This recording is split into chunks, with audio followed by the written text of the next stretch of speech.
ఓం శ్రీరామచంద్ర పరబ్రహ్మణే నమః.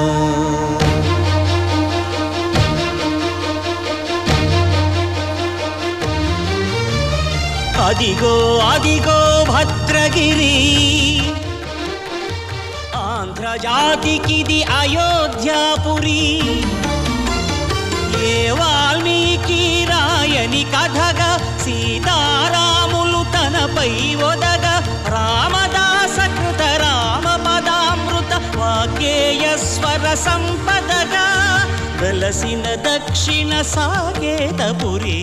అదిగో